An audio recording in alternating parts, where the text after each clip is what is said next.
mutane guda 10 da suka fi kowa kuɗi a tarihin duniya a baya da kuma a yanzu. Na ƙarshen zai ba ku mamaki. Mutum na 10 a cikin wannan jeri namu shine Mir Usman Ali Khan. Mutum ne na ƙasar India, shine attajiri na farko a ƙasar India da ya break record. Babban ɗan kasuwa ne wanda ya rayu a shekarar 1886 zuwa 1967, wanda ya mallaki dukiya da ta haura kimanin naira tiriliyan 350.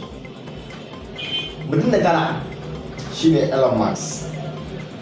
Elon Musk an haife shi ne a ƙasar Afirka ta Kudu, wato South Africa, a garin Pretoria, wanda Elon Musk yanzu ya kasance yana da shekara 54, wanda ya je kasar Amurka ne domin fatauci kamar da yanzu 'yan kasar Najeriya suke fita zuwa kasashen Larabawa da kuma na Turawa, wanda har ya kai gabar da ya mallaki kuɗi da har ya shiga lissafin duniya, har ma yake sa baki a cikin siyasar kasar Amurka, wanda Elon Musk a yanzu ya mallaki dukiya sama da naira tiriliyan 700, wanda a yanzu shine wanda ya fi kowa kuɗi a duniya.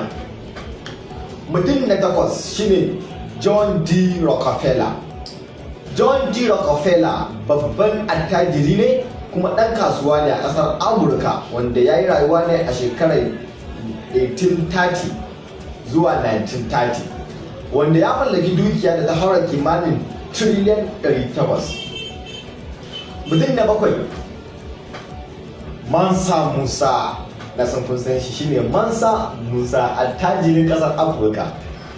Mansa Musa ya rayu ne shekara ta 1337, wanda Mansa Musa a wannan lokacin shine wanda ya fi kowa kuɗi a duniya. A wannan lokacin Mansa Musa shine sarki a ƙasar Mali, shine jagora kuma shugaba a ƙasar Mali, wanda Mansa Musa ya mallaki dukiyar da ta haura kimanin kwadirilen 5.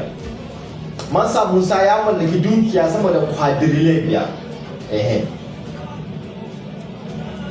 Mutum da 6 shine Julius Caesar. Ya kasance babban attajiri ne kuma ɗan siyasa kuma kwamandan yaƙi, saboda shi babban jarumi ne. Ya daga shi ne iya daga ɗaya daga cikin jagorori na daular Romawa. An haife shi ne shekara 100 kafin haihuwar Annabi Isa. Ya mallaki dukiya mai yawa. Ya mallaki dukiya ta haura kwadirilen 8 naira kenan.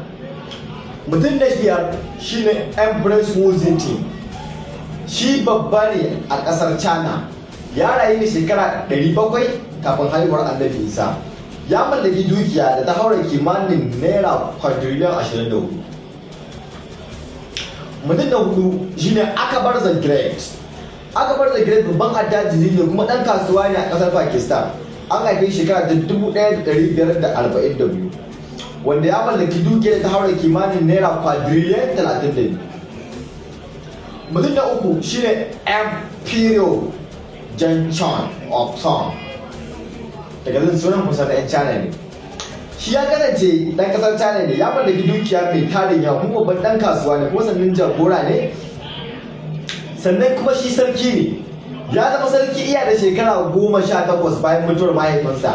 Shi ne dalilin da ba shi iko da kuma izza da kuma tarin dukiya. Ya mallaki dukiya da ta haura kimanin naira kwadirilen 46. Mutum da 2 a tarihin duniya wanda fi kowanne kuɗi a duniya shine Genghis Khan. Shi ma ɗan ƙasar China ne. Ya rayu a yankin Asia a shekara ta 1160. Ya samu dukiya mai yawa kuma ya samu ƙarfin iko.